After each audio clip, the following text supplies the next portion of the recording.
Assalamualaikum warahmatullahi wabarakatuh.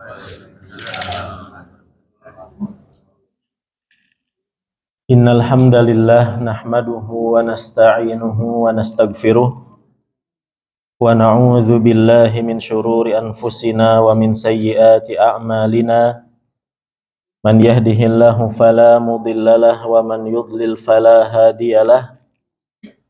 Asyhadu an la ilaha illallah wahdahu la syarikalah wa asyhadu anna Muhammadan abduhu wa rasuluh.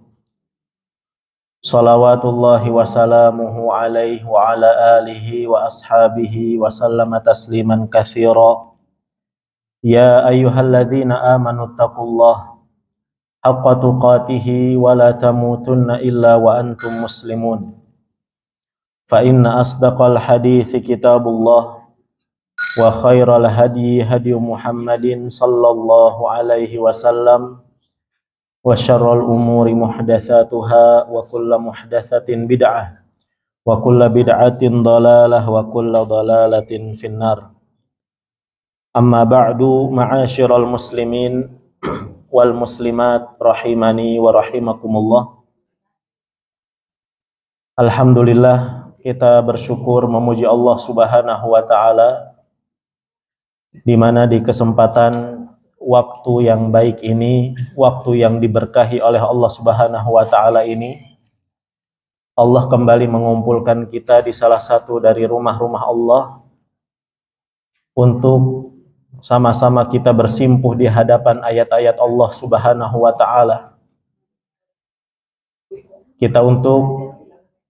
Kita duduk berusaha mengambil faidah dari ayat-ayat Allah Subhanahu wa taala, dan kita berharap mudah-mudahan Allah memberikan kepada kita ilmu yang bermanfaat, ilmu yang menjadi bekal untuk kita beramal soleh, dan ilmu yang akan memudahkan langkah kita ke surga Allah Subhanahu wa taala. Allahumma inna nas'aluka ilman nafi'an wa rizqan thayyiban wa amalan mutaqabbalan wa lisanan dzakira wa qalban khashi'a. Jamaah kaum muslimin rahimani wa rahimakumullah. Insyaallah di kesempatan pagi hari ini pembahasan yang kita akan angkat adalah tentang tafsir dari surat Al-Fatihah. Sebelumnya kita harus ingat bahwa kedekatan seorang hamba dengan Al-Quran itu mempengaruhi kebahagiaan dia.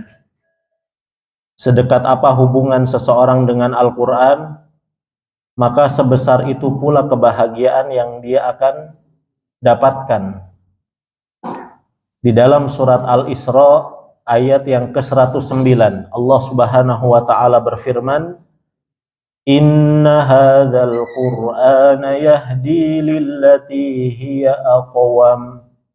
Sesungguhnya Al-Quran ini, kata Allah, adalah kitab yang akan menjadi petunjuk kepada jalan yang paling lurus. Berarti di antara yang bisa kita simpulkan, ketika Al-Quran Allah jadikan sebagai kitab yang akan menunjukkan kepada jalan yang paling lurus, di antaranya adalah jalan kebahagiaan. Kalau kita ingin mendapatkan kebahagiaan, maka pelajari Al-Quran. Dan Allah juga berfirman di dalam surat Thaha, Ma anzalna alaikal Qur'ana litashqa. Bahwasannya kami menurunkan Al-Quran kepadamu, wahai Muhammad, bukan untuk mempersulit. Kami memberikan Al-Quran ini bukan untuk menyusahkan, bukan. Justru untuk memberikan kebahagiaan. Dan semakin jauh seseorang dari Al-Quran, maka dia akan semakin sengsara. Dia tidak akan tahu arah bagaimana untuk mendapatkan kebahagiaan itu. Kembali ke pembahasan berkaitan dengan surat Al-Fatihah, jamaah. Surat Al-Fatihah ini adalah surat yang sangat dekat dengan kehidupan kita, ya. Surat yang menemani hari-hari kita, bahkan kita membaca surat Al-Fatihah ini bukan dengan hitungan jari, lebih dari jari kita. Berapa kali minimal? 17 kali, lebih dari jari kita. 17 kali. Ditambah lagi kalau kita menjalankan sholat sunnah.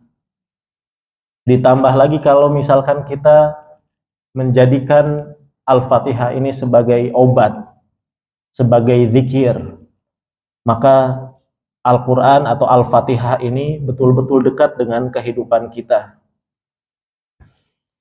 Surat Al-Fatihah, Nabi SAW telah menjelaskan banyak keutamaan di dalam sabda-sabda beliau. Di antaranya kita singgung beberapa keutamaan dari surat Al-Fatihah agar kita semakin semangat. Surat yang kita bahas pagi ini bukan surat sembarangan, jamaah. Sebagian ketika diajak untuk mengkaji surat Al-Fatihah mungkin meremehkan, ya, meremehkan. Kenapa? Saking seringnya dibaca. Saking seringnya dibaca, saking seringnya mendengar, sehingga apa? Seseorang itu seakan kebal. Maka kata para ulama, betul, kathratul misas tumitul ihsas. Bahwasanya terlalu sering, ya, ketika seseorang itu sering berinteraksi, maka akan mematikan sensitivitas. Kita tidak mau itu. Kita tidak mau hal yang demikian itu terjadi antara kita dengan surat Al-Fatihah. Maka kenalilah keutamaan dari surat Al-Fatihah. Dalam sebuah hadis yang diriwayatkan oleh sahabat yang mulia Abu Sa'id, ya, Rafi' bin Al-Mu'alla radhiyallahu anhu. Hadis ini dikeluarkan oleh Imam Bukhari. Jadi ketika itu, kata Abu Sa'id, Nabi pernah berkata kepadaku ketika masuk masjid, ala u'allimuka a'zama suratin fil Qur'an qabla an takhruj minal masjid. Wahai Abu Sa'id, kamu mau tidak aku ajarkan sebuah surat yang paling agung, surat yang paling besar yang ada di dalam Al-Quran, jemaah. Ini Nabi SAW menyebutkannya apa? Surat paling agung. Total surat Al-Quran itu ada berapa, jemaah? 114. Ya, 114. Ini surat yang paling agungnya. Kalau misalkan surat-surat di dalam Al-Quran itu punya keistimewaan, apalagi yang paling istimewanya gitu. Yang disebutkan dalam satu riwayat bahwasannya surat Al-Fatihah juga disebutnya Ummul Kitab. Ibunya, induknya kitab. Kalau misalkan kita baca surat Al-Falaq, An-Nas saja punya keistimewaan, bisa dijadikan obat katanya. Bisa dijadikan untuk meruqyah, apalagi dengan induknya. Surat yang paling istimewanya. Maka penawaran ini membuat Abu Sa'id begitu tertarik. Ya. Kemudian ketika Nabi SAW hendak keluar, ternyata Nabi SAW seakan lupa karena mungkin setelah melakukan kegiatan di dalam masjid, ya Pak. Akhirnya kata Abu Sa'id, wahai Rasulullah, engkau mengatakan kepada saya, katanya kalau sebelum keluar nanti akan diajarkan surat yang paling agung. Jadi nabinya lupa, ya. Nabi SAW lupa, kemudian ditagih. Kalau jamaah, kalau ustadznya lupa kajian senang. Apa ditagih jamaah? Ibu-ibu. Ini Abu Sa'id nagih. Ini masalahnya yang ditawarkan adalah surat paling istimewa, paling agung. Maka kata Nabi SAW, iya, Ada surat yang paling agung di dalam Al-Quran, yaitu Alhamdulillahi Rabbil Alamin, yaitu surat Al-Fatihah. Hiya as-sab'ul al-mathani. Dia adalah surat yang total ayatnya adalah 7 dan sering diulang-ulang. Maksudnya apa? Dalam sehari itu Pak tadi 17 kali kita minimal baca. Ada tidak surat yang paling sering melebihi Al-Fatihah? Saya kira tidak ada. Tidak ada. Wal Qur'an al-azim, dan dia adalah bagian dari Al-Qur'an yang agung. Alladzi utituhu, dan Allah Subhanahu wa taala telah memberikan Al-Fatihah itu untukku. Ya. Ini keutamaan yang pertama, jemaah. Keutamaan yang lain mungkin cukup 2 saja, nanti sambil berjalan saya kira tidak buru-buru kita ngaji ini ya. Mudah-mudahan di pertemuan berikutnya kita pelan-pelan untuk mengkaji tafsir ini supaya ilmunya runut ya. Dan kalau kita tergesa-gesa dalam menuntut ilmu, itu juga di antara was-was dari setan ya. Keutamaan yang kedua dari sahabat Abdullah bin Abbas. Ketika Nabi SAW satu hari beliau duduk, ya, ternyata Nabi SAW didatangi, atau ketika itu Nabi sedang bersama Jibril. Tiba-tiba Nabi mendengar sebuah suara dari langit. Kemudian kata Nabi, wahai Jibril, ya, Nabi sambil mengangkat kepalanya ke langit, suara apa itu? Kemudian kata Jibril, hadza babu minas sama futihal yaum. Ini adalah pintu langit yang baru dibuka hari ini. Jadi sebelum-sebelumnya Pak, berabad-abad adanya langit, pintu ini tidak pernah dibuka. Baru dibuka hari ini, kata Jibril. Lam yuftah qattun illa al-yaum, tidak pernah dibuka sebelumnya kecuali hari ini saja. Fanazala minhu malak. Kata Jibril, ketika pintu langit itu dibuka, ada sosok malaikat yang turun. Dan malaikat ini pun tidak pernah turun ke bumi kecuali hari ini. Berarti spesial ini. Ya. Kemudian fasallama, malaikat tersebut menyampaikan salam kepada malaikat Jibril dan kepada Rasulullah SAW. Setelah salam, kata malaikat ini, absyir binuraini utitahuma, ya. Berbahagialah engkau wahai Muhammad dengan 2 cahaya yang Allah berikan kepadamu. Ada 2 cahaya yang Allah berikan kepadamu. Apa itu? Surat Al-Fatihah, Fatihatul Kitab, dan khawatimu suratil Baqarah, dan ayat penutup dari surat Al-Baqarah. Jamaah juga insya Allah sudah hafal ya. Jadi ini 2 cahaya yang Allah berikan kepada Nabi Muhammad SAW. Maka sekali lagi ini surat yang sangat luar biasa. Bahkan Imam Al-Qurtubi jamaah menyebutkan di dalam tafsirnya bahwa di antara yang menunjukkan keutamaan surat Al-Fatihah itu terlihat dari nama yang dimiliki oleh surat Al-Fatihah ini. Kalau jamaah di sini ditanya surat Al-Lahab, Tabbat Yada Abi Lahabi Watab, nama lainnya surat apa Pak? Al-Masad. Sudah cuma itu. Ternyata surat Al-Fatihah total namanya lebih dari 15. Ini menunjukkan, kata para ulama, semakin banyak nama yang dimiliki oleh sesuatu, maka sesuatu itu memiliki kemuliaan. Contoh ya, Ustadz saja Pak, kalau gelarnya banyak mulia tidak? Ada doktornya, ada LC-nya, ada MA-nya, makin panjang seakan-akan makin mulia. Seperti itulah surat Al-Fatihah.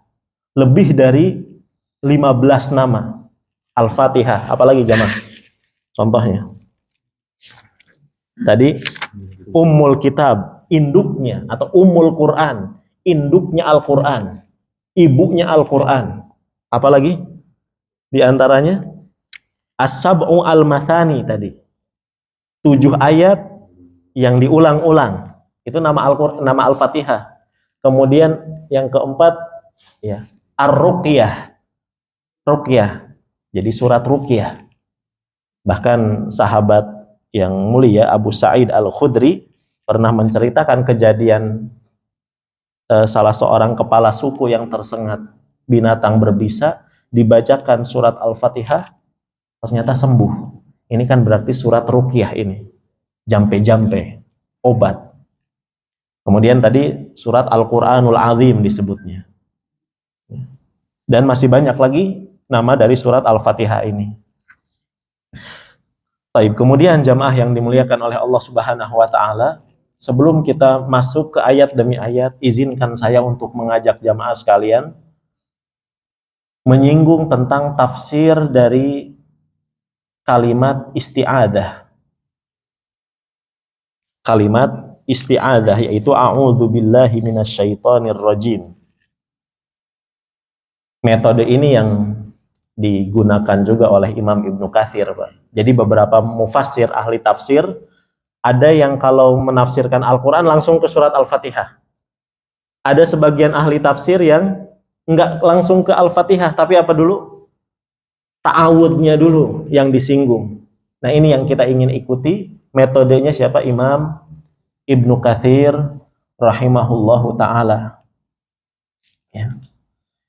Kalimat a'udzubillahi minasyaitonir rajim atau isti'adzah ini juga merupakan kalimat yang sangat erat ya, dengan ibadah tilawatul Quran khususnya. Kalimat yang sangat erat dengan ibadah tilawatul Quran. Bahkan Allah sendiri yang memerintahkannya. Di dalam surat An-Nahl ayat yang ke-98. Allah Subhanahu wa taala berfirman, "Fa-idza qara'tal Qur'ana fasta'idz billahi minasyaitonir rajim." Maka apabila kamu baca Al-Qur'an, kata Allah, beristiadahlah. Jangan langsung, tidak ada adabnya. Istiadah dulu. Dari apa? Beristiadah kepada Allah dari gangguan syaitan yang terkutuk. Ya. Di ayat ini kalau tadi jamaah dengar ada kata-kata fasta'id, itu kata perintah, Pak. Maka beristiadahlah. Namanya perintah dalam ilmu fikih, kata para ulama, kalau ada perintah berarti hukumnya wajib. Sehingga sebagian ulama ya berselisih pendapat memang. Mereka sepakat atas kemasyru'iyahannya, bahwasanya isti'adah ini disyariatkan.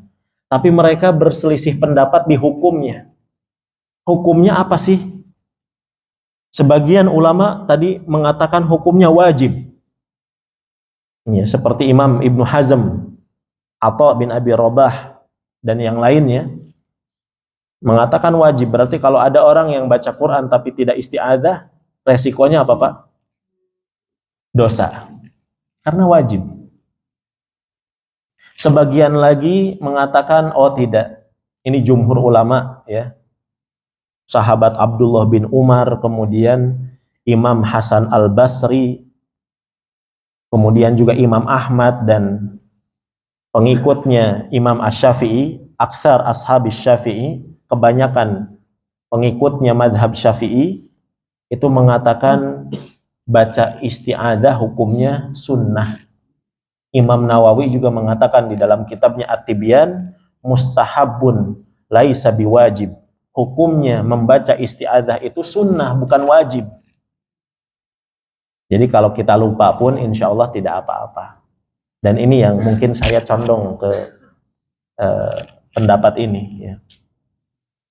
Namun walaupun kita mengatakan sunnah, tidak seyogianya untuk ditinggalkan, Pak.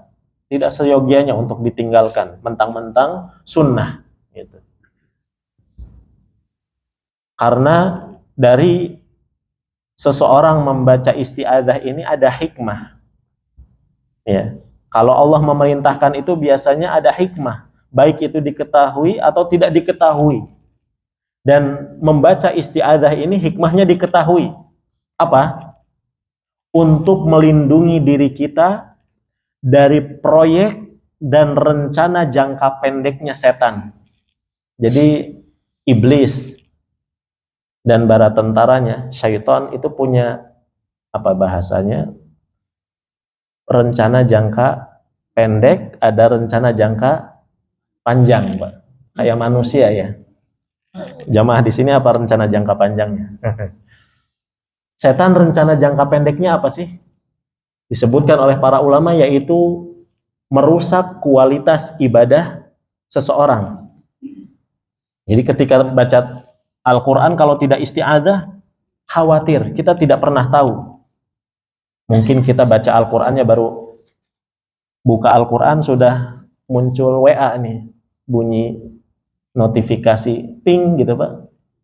Kita udah tutup lagi Al-Qurannya, tergoda oleh syaitan yang berbentuk kotak itu, gitu ya.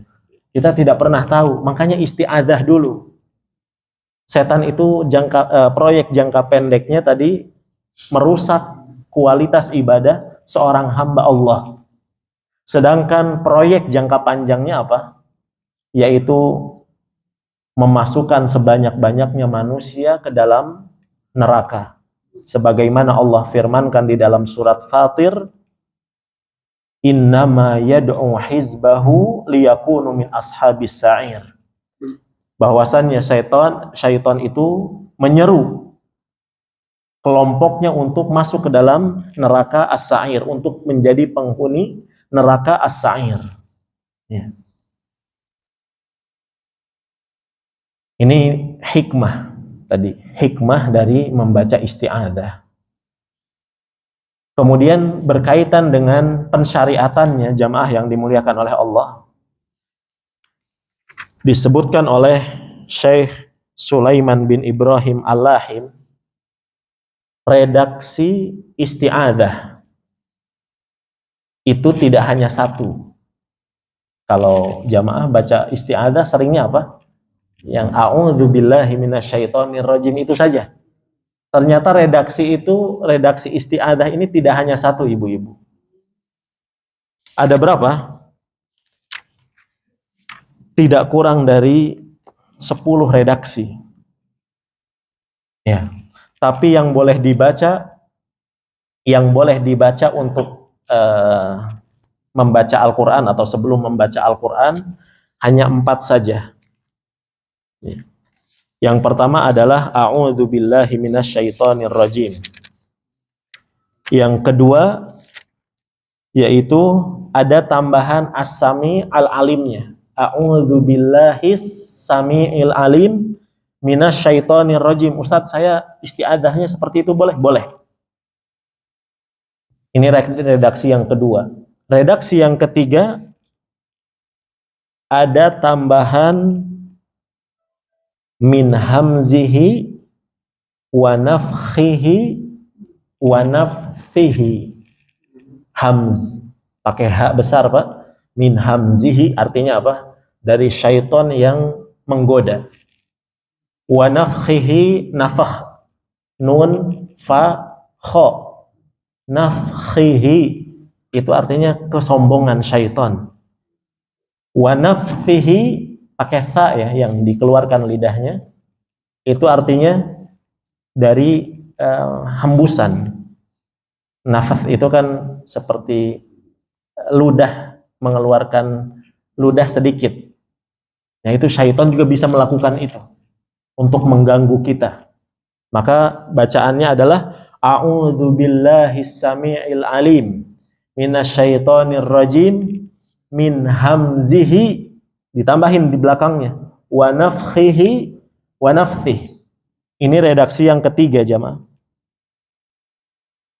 Kemudian redaksi yang keempat yaitu Allahumma inni a'udzubika. Depannya agak beda sedikit. Jadi ini 4 redaksi kata Syekh Sulaiman bin Ibrahim Al-Lahim yang bisa kita gunakan sebelum membaca Al-Quran. Ya. Ini lafadz pensyariatannya. Dan Nabi SAW kalau sholat malam, sholat tahajud, kita baca isti'adah tidak Pak? Baca. Sebelum sholat atau sebelum baca Al-Fatihah? Sebagian, mohon maaf ini ya, sebagian membaca isti'adah itu ketika sebelum takbiratul ihram. A'udzubillahi minasyaitonirrajim. Ini saya belum mengetahui ada dalilnya jemaah. Jadi kalau mau sholat, hadap diri ke kiblat, ya hadapkan badan tubuh kita ke kiblat, sudah takbir, Allahu Akbar. Setelah takbir apa? Urutannya istiftah dulu atau iftitah dulu. Nah baru setelah iftitah itu ada isti'adah. A'udzubillahi samiil alim minasyaitonir rajim. Kalau Nabi sholat malam seringnya pakai redaksi itu. Yang ada as-sami al-alimnya. Kalau mau diamalkan silahkan. Boleh. Pokoknya tadi 4 redaksi itu silahkan. Ya. Kemudian jamaah yang dimuliakan oleh Allah Subhanahu wa Ta'ala, berkaitan dengan pensyariatannya juga ada beberapa kondisi ya. Bukan hanya ketika seseorang hendak membaca Al-Quran. Di antara kondisi yang kita disunahkan untuk membaca isti'adah, misalkan ketika marah jamaah, ketika kita tersulut emosi, maka baca isti'adah. Kemudian yang kedua, yaitu ketika seseorang mendapatkan was-was. Ketika seseorang mendapatkan was-was syaitan. Ustaz, was-wasnya seperti apa sih was-was itu? Nabi yang langsung menceritakannya ini. Setan itu akan selalu datang kepada kalian. Nabi saja pada didatangi ketika sholat. Ada riwayatnya seperti itu ya. Kita sering mendengar Nabi ketika sholat didatangi syaitan. Kemudian syaitan itu dicekik oleh Nabi. Sampai-sampai kata Nabi, aku merasakan dinginnya lidah syaitan itu. Apalagi kita ya, yang banyak maksiatnya. Ya, sering kita didatangi syaitan ini. Nah, syaitan ini akan mendatangi kalian dan memberikan was-wasnya. Sehingga terbesit di pikiran kalian, kata Nabi, man khalaqa kadza, yang menciptakan ini siapa ya? Pasti jawabannya Allah, Pak. Gitu ya. Yang menciptakan langit siapa? Ibu? Allah. Yang menciptakan matahari siapa? Allah. Nanti digiring terus oleh syaitan, kata Nabi. Sampai nanti muncul pertanyaan, siapa yang menciptakan Allah? Apa jawabannya, Pak? Kata Nabi nggak usah dijawab, baca isti'adah. A'udzubillahi minasyaitonir rajim. Ini ya. Tuntunan Nabi SAW. Jadi ketika muncul was-was.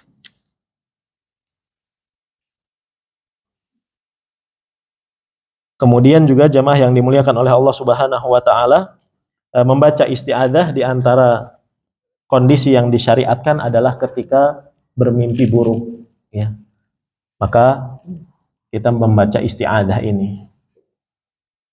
Sekarang kita coba kupas redaksinya jamaah yang dimuliakan oleh Allah. Dari kata a'udzu. A'udzu. Artinya apa? Aku berlindung. Aku berlindung. Ini adalah kata para ulama rukun isti'adah yang pertama. Rukun itu apa sih Pak? Sesuatu yang harus ada. Seperti rukun Islam. Ada berapa? 5. Kalau tidak ada satu, sah tidak Islam kita? Tidak akan sah. Sama, rukun isti'adah itu ada berapa? Ada 4 jamaah. Rukun isti'adah ada 4. Ini yang pertama. A'udzu, yaitu al-musta'id. Kita yang meminta perlindungan. Ya. aku berlindung. Ya, a'udzu ini maknanya selain berlindung, kata para ulama, at-tahassun. At-tahassun itu meminta kepada Allah benteng, membentengi diri. At-tahassun. Seperti seorang korban yang meminta perlindungan atau benteng kepada pihak aparat. Contohnya Pak, saya misalkan dikejar begal, saya korban ini, saya ingin dianiaya. Saya akan lari kemana? Ke belakangnya siapa? Ke belakangnya aparat, orang yang bisa melindungi saya.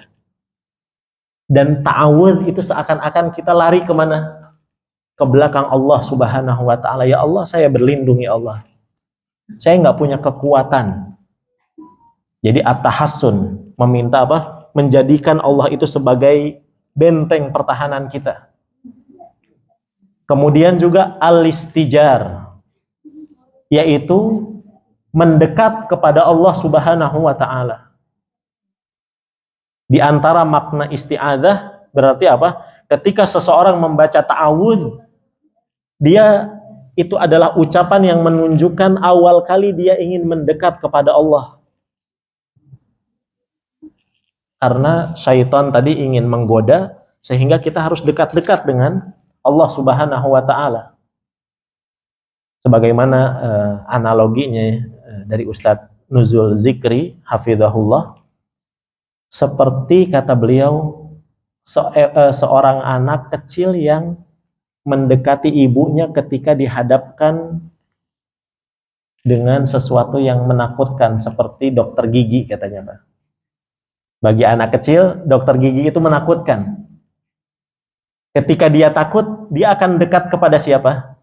Kepada ibunya. Seperti itulah ketika kita membaca isti'adzah. Kita berusaha dekat kepada Allah. Ya Allah, saya takut kepada syaitan ini. Jadi syaitan itu bukan untuk ditantang jamaah. Salah kalau ada cuplikan film atau apa jamaah. Misalkan di video-video ya. Misalkan ada orang kesurupan kemudian ustadznya nantang. Ini tidak ada syariatnya. Setan itu bukan untuk ditantang, tapi untuk kita meminta perlindungan kepada Allah. Setan itu kuat atau lemah jamaah? Lemah. Inna kaidah syaitani kana dha'ifa. Tipu daya syaitan itu lemah. Tapi dia punya sesuatu yang tidak kita punya. Apa itu? Dia tidak bisa terlihat. Innahu yarakum huwa wa qabiluhu min haitsu la tarawnahum, kata Allah di dalam surat Al-A'raf ayat 27. Ini satu sisi yang Allah berikan kepada syaitan tapi tidak diberikan kepada kita. Sesungguhnya mereka melihat kalian wahai manusia. Setan itu melihat kalian dari arah yang kalian tidak bisa melihat mereka. Ini normalnya, berarti kalau ada orang yang bisa lihat setan, itu kelebihan atau kekurangan? Kekurangan. Itu bukan kelebihan. Ini nggak normal nih orang. Setan itu normalnya tidak terlihat. Jangan ditantang. Ketika kata para ulama ada dua makhluk yang taruhlah tadi dua-duanya lemah. Setan lemah, kita lemah tidak Pak? Kita lemah. Wa khuliqal insanu dha'ifa. Dan manusia itu diciptakan dalam kondisi lemah. Siapa yang menang? Lemah lawan lemah. Yang menang adalah pihak yang segera meminta perlindungan kepada zat yang maha kuat. Kan gitu. Ada dua makhluk nih lemah. Siapa yang akan menang? Yang lebih cepat meminta perlindungan kepada zat yang maha kuat. Yaitu dengan isti'adzah ini. Alhamdulillah kita diajarkan isti'adzah oleh Allah Subhanahu wa ta'ala dan Rasulullah Sallallahu Alaihi Wasallam. Jadi jangan ditantang kesimpulannya. A'udzu billahi. Ini rukun isti'adzah yang keberapa berarti? Yang kedua. Ya. Al-musta'adzu bihi. Ya. Yaitu pihak yang kita mintai perlindungan. Ini rukun yang kedua. Ustadz, sepenting apa rukun ini? Ya, sepenting apa rukun yang kedua ini? Ini harus betul-betul ada jamaah. Kenapa? Allah adalah zat yang bisa, satu-satunya zat yang bisa melindungi kita. Kita harus yakini itu tentang rukun yang kedua ini. Allah adalah satu-satunya zat dan pihak yang perlindungannya paling sempurna. Kalau saya minta perlindungan kepada ketua DKM, Ustadz hanya bisa menghubungi saya dari jam sekian sampai jam sekian. Terbatas waktunya Pak manusia itu. Biasanya polisi juga ada jam buka, jam tutupnya. Lebaran tutup atau buka biasanya. Cuti misalkan, ada cutinya manusia ini.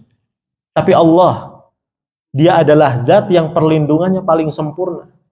Kapanpun kita minta perlindungan, Allah Subhanahu wa Ta'ala akan melindungi kita. Ini kita harus yakini jamaah. Rukun yang kedua ini penting. Kenapa? Karena kata para ulama ada pihak, ada manusia-manusia yang minta perlindungannya kepada selain Allah.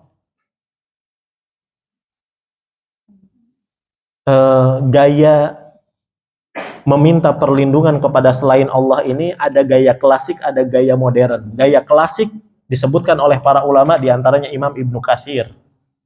Dulu Pak, orang-orang kafir jahiliyah, mereka kenal Allah tidak Pak? Mereka kenal Allah. Tapi kalau mereka misalkan melewati sebuah lembah, kan lembah itu angker ya, seperti kita jalan ke hutan saja. Sama, padang pasir juga mengerikan, apalagi kalau malam. Apa yang diucapkan oleh orang-orang jahiliyah ini? A'udzu, kata mereka, bisayyidi hadzal wadi. Aku meminta perlindungan dengan penunggu lembah ini. Aku minta perlindungan dengan penunggu pohon ini kalau zaman sekarang. Aku minta perlindungan kepada yang penunggu gunung ini. Katanya Gunung Merapi ada kuncennya atau siapanya ya. Nah, ini tidak benar. Ini gaya klasiknya seperti itu. Minta perlindungan kepada syaitan berarti Pak, penunggu lembah kata mereka. Tuannya yang menguasai lembah ini. Maksudnya syaitan.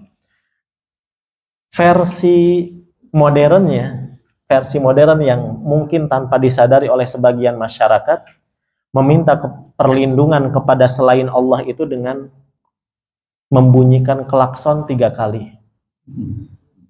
Saya pernah mengalami juga Pak, ketika pulang ke kampung, saya di Majalengka, saya dibonceng, ada satu terowongan ya, itu saya memang ketika itu pulang di waktu malam ya, selepas maghrib, ketika melewati terowongan ini si yang ngebonceng saya klakson 3 kali, ini nggak bener ini ya. Tidak ada apa-apa, kosong, jalan sepi. Untuk apa mengklakson 3 kali? Ini sebagian melakukan itu untuk tanda apa? Permisi. Ini dia mengagungkan syaitan. Tidak boleh. Ya, kita hanya minta perlindungan kepada Allah Subhanahu wa Ta'ala. Ini pentingnya rukun yang keberapa? Kedua ya.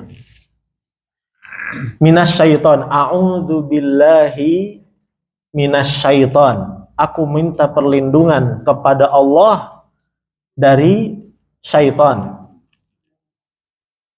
Syaitan itu apa sih?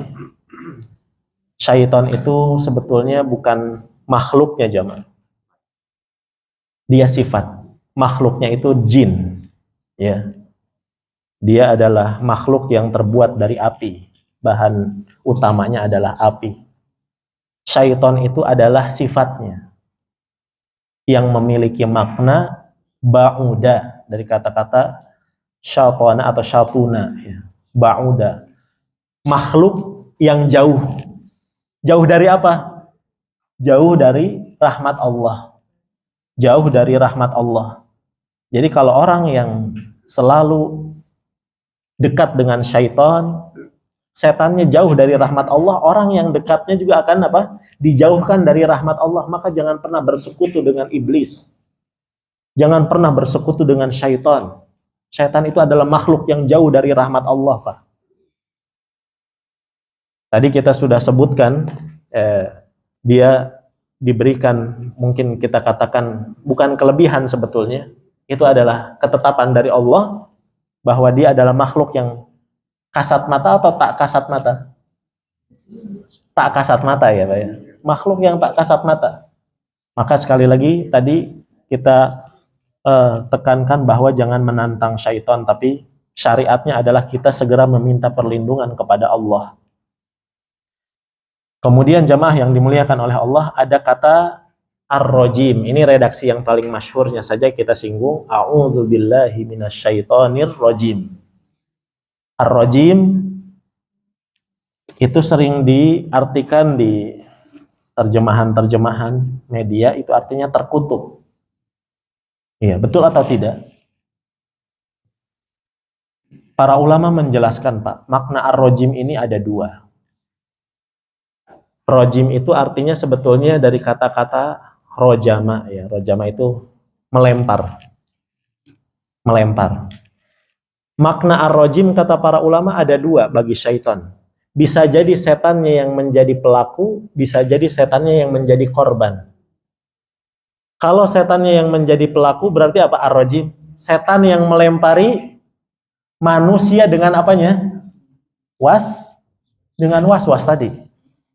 A'udzubillahi minasyaitonirrajim. Aku berlindung kepada Allah dari syaitan yang suka melempari apa?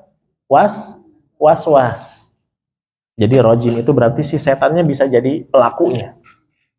Yang kedua kata para ulama, syaitannya yang menjadi korban.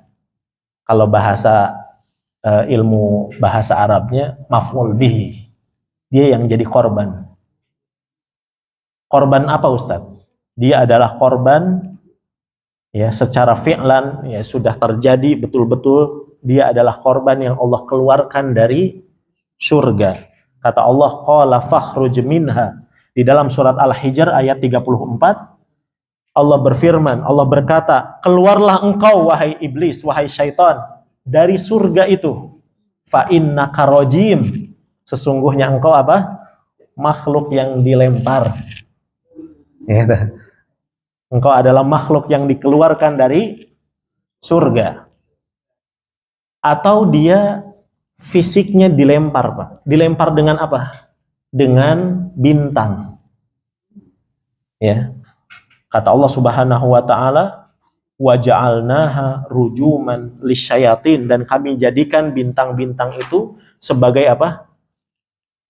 Alat, sebagai alat untuk melempari syaitan. Ya. Maka kalau muda-mudi di zaman ini merupakan sebuah kejahilan ketika mereka memiliki keyakinan katanya kalau bintang jatuh minta permintaan. Gimana? Itu bukan tempat untuk meminta permintaan. Justru itu sedang ada syaitan yang sedang dilempar. Kalau minta permintaan di waktu-waktu mustajab, atau misalkan kata Nabi, kalau kalian mendengar kokokan ayam jantan di subuh hari, di waktu subuh, fas'alullaha min fadlih, maka mintalah kepada Allah karunia-Nya. Di situ, Pak, ya, jangan sampaikan ini kepada anak-anak kita. Kadang sebagian mereka di waktu kecilnya mungkin terkena imbas oleh sesuatu yang sudah merebak di masyarakat kita, ya, atau melalui tontonan-tontonan mereka. Kalau ada bintang jatuh katanya, itu kita minta permintaan. Ini merupakan kesalahan. Berarti ini rukun yang ketiga. Syaitan itu tadi rukun pertamanya a'udzu, yaitu kita yang minta perlindungan. Rukun keduanya adalah Allah yang dimintai perlindungan. Rukun ketiganya setan yang kita minta perlindungan darinya. Rukun keempat apa dong? Sigoh. Rukun keempat apa? Sigoh. Sigoh itu redaksi. Redaksinya jangan buat-buat lagi ya. Sudah. Redaksinya cukup yang dari Nabi saja tadi, Pak. Gitu. Jadi rukun yang keempatnya adalah redaksi isti'adah itu sendiri. Berapa menit lagi ini? Cukup, Pak. Jam 6. 4 menit lagi. Mungkin tidak masalah, pelan-pelan ya. Mungkin kita fokus di pagi hari ini untuk menyinggung isti'adah. Di pertemuan berikutnya baru kita ke Al-Fatihah dengan diawali basmalah insyaallah. Sisa waktu barangkali dari ibu-ibu, dari bapak-bapak, jamaah sekalian ada pertanyaan, saya persilahkan. Ya, dari Bapak Eka dulu boleh, silakan Bapak.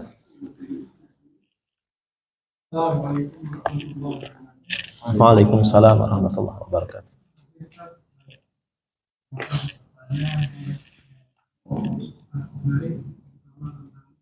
Ini saya tanyakan tentang kemampuan dari bisnis jin. Apakah ada mereka kemampuannya selain daripada menggunakan was-was atau jin atau jin ini punya kemampuan dalam menghalang-halangi ibadah manusia, itu dia bisa berbentuk suatu makhluk seperti apa itu hantu, sehingga menakutkan orang untuk pergi ke suatu masjid mau ibadah. Kemudian juga aku punya kemampuan jin ini memasuki ke dalam tubuh manusia, sehingga kebanyakan orang berpendapat tentang kesurupan, sehingga ada ustaz-ustaz yang menjadi praktisi untuk mengeluarkan jin ini dari tubuh manusia. Benar seperti itu. Terima kasih. Assalamualaikum. Waalaikumsalam warahmatullahi wabarakatuh.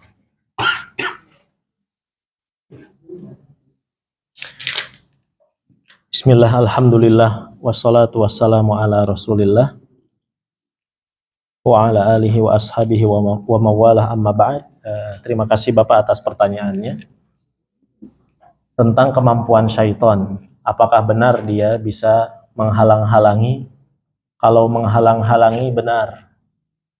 Nabi SAW mengatakan bahwasannya syaitan itu akan duduk di jalan-jalan yang dilalui oleh seorang hamba Allah ketika hendak menjalankan ibadah.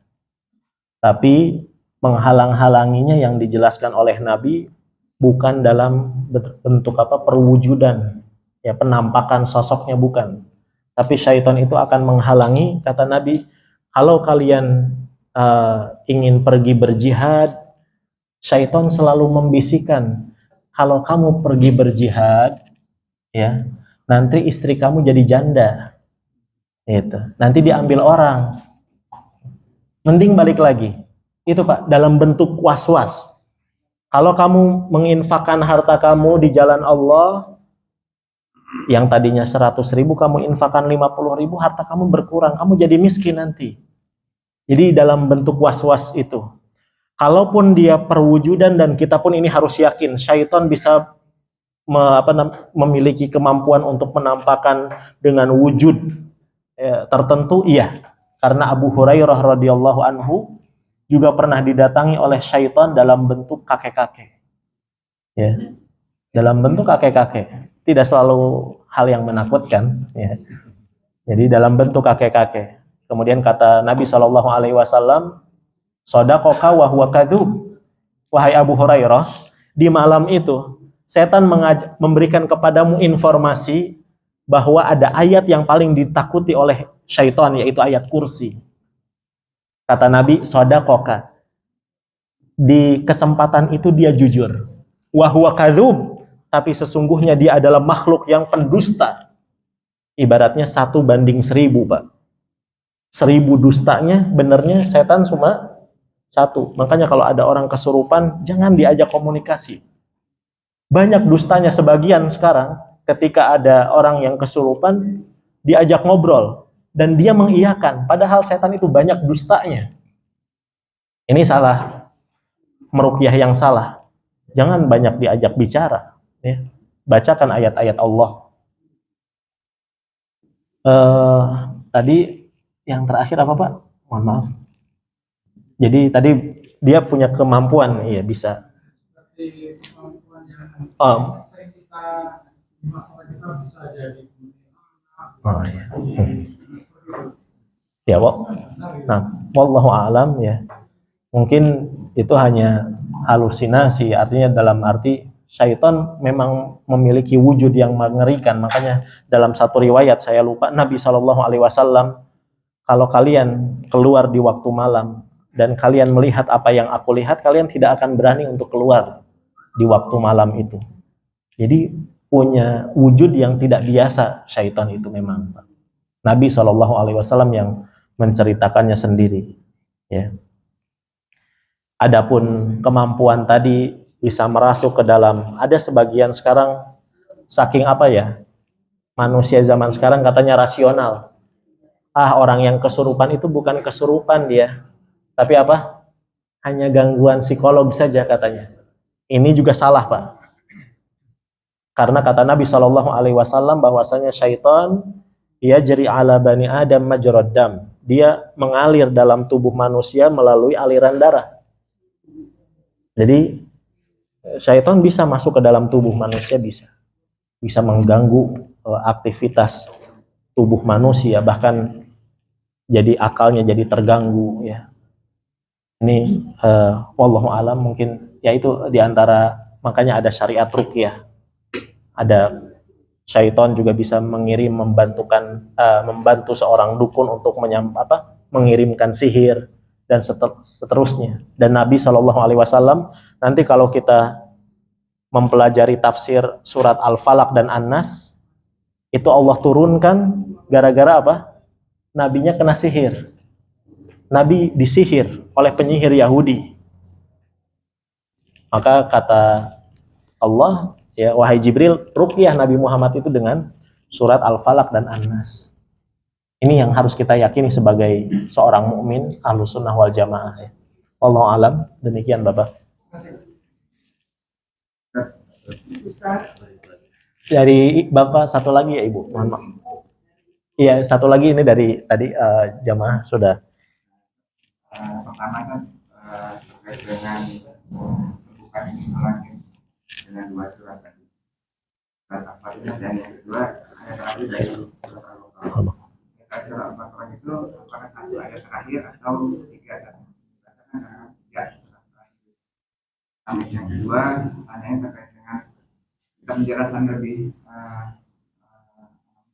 terkait dengan kalau kita mau sholat itu kan kadang-kadang ada rasa was-was jadi ada sebagian dari kita, maksud saya kadang-kadang juga ada was-was itu kita selain sebelum Al-Fatihah kita baca ta'awudz, tapi tidak sebelum sholat ya kadang-kadang saya baca juga ta'awudz misalkan rasa was-was.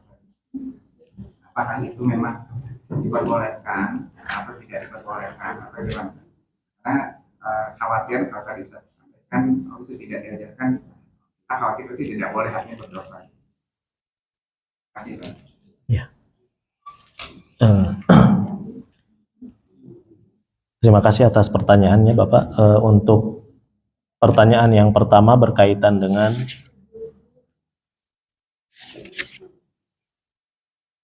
surat ya, atau terbukanya pintu langit tadi dengan dua cahaya yang diberikan kepada Nabi SAW. Di antaranya adalah Al-Fatihah, kemudian penutup dari surat Al-Baqarah. Dalam redaksinya begini, Fatihatul Kitab wa khawatim atau wa khawatim suratil Baqarah, dan ayat-ayat penutup surat Al-Baqarah. Jadi sepertinya bukan satu ayat gitu kan, Mbak. Jadi 2 atau 6, 3 ayat seperti itu. Wallahu a'lam. Jadi untuk Al-Baqarahnya bukan satu ayat, tapi beberapa ayat terakhirnya. Kemudian yang kedua berkaitan dengan ta'awudz sebelum sholat. Kalau memang dirasa perlu, karena kondisi kita beda-beda tentunya Pak, kondisional ya.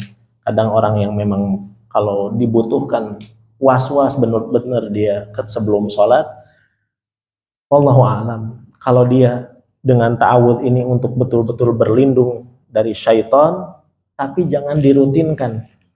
Yang jadi masalah ini sebagian seakan-akan menjadikan isti'adah ini sebagai rangkaian ibadah satu paketnya itu.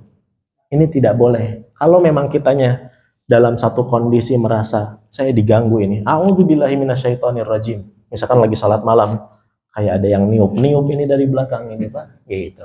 Misalkan baca ta'awudz, nggak masalah, insya Allah. Tapi jangan memiliki persepsi bahwa ta'awudz dengan takbiratul ihram ini atau dengan sholat itu satu rangkaian gitu. Wallahu alam, demikian Bapak. Ya. Kalau saya yakin saudara kita yang lain, Gitu ya. Tidak ini bahwa itu bagian dari takbiratul ihram. Nah, insya Allah, barakallahu fiik. Ya. Ada lagi? Ibu-ibu silakan. Waalaikumsalam warahmatullahi wabarakatuh.